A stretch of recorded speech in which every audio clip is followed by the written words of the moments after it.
savez-vous comment on développe une fonctionnalité de recherche dans un site Internet?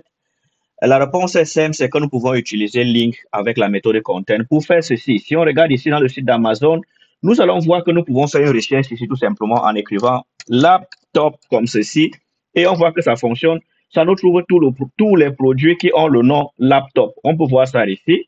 Maintenant, comment est-ce que nous pouvons développer ceci en C Sharp? Si on considère que notre base de données a ces éléments-ci, nous avons ici laptop. Nous voulons par exemple savoir, est-ce que nous avons des produits laptop à vendre dans notre magasin? On va dire ici result. Comme ceci, ça va être égal à quoi? Ça va être ici product. On va dire web name. Donc ici, on va utiliser la méthode qu'on appelle content. La méthode content ici permet de faire quoi? Donc on a deux options. On peut dire ici web name égale laptop. Donc, ensuite, maintenant, si on met ça là, on peut faire comme ceci. Donc, si on ne veut pas la méthode différée, on peut mettre toList ici. Ça fonctionne aussi également, donc avec ou sans ça. Si on met toList, ça exécute directement l'opération. Mais si on ne met pas toList, l'opération va s'exécuter quand nous allons utiliser notre élément ici. Donc, maintenant, cette fois, on va essayer d'afficher cette liste d'éléments pour voir ce que ça nous donne ici. Donc, là, on va dire ici, for each result égale ceci. Donc, on va essayer d'exécuter ça.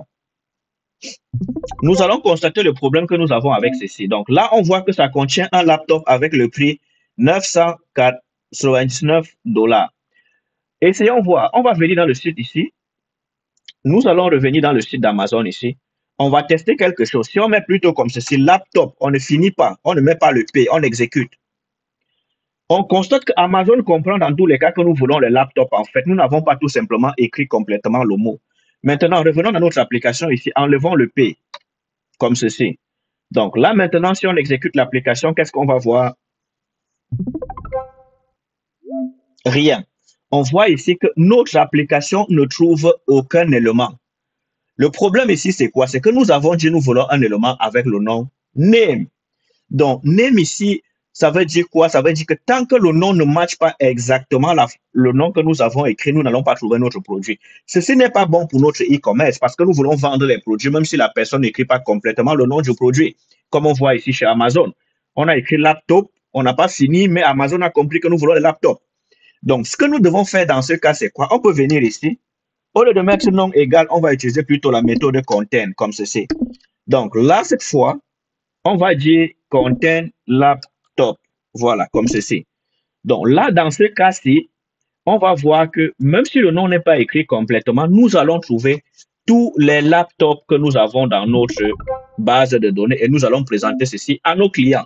Maintenant, on voit que nous, on obtient laptop, même comme le nom n'est pas complètement écrit. Donc là, si on met encore laptop comme ceci, voilà, on voit que ça fonctionne.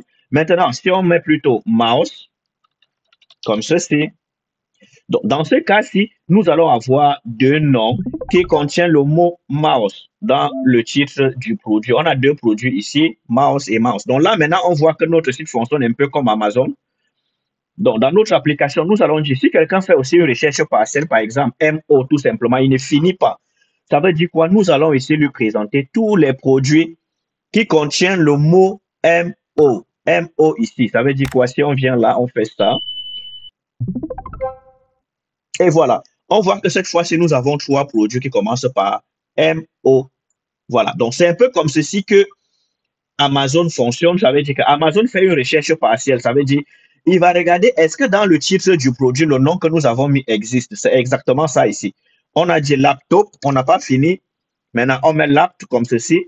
On voit que même en enlevant deux caractères, il trouve toujours les laptops. Donc, il comprend que nous sommes en train de chercher les laptops ici.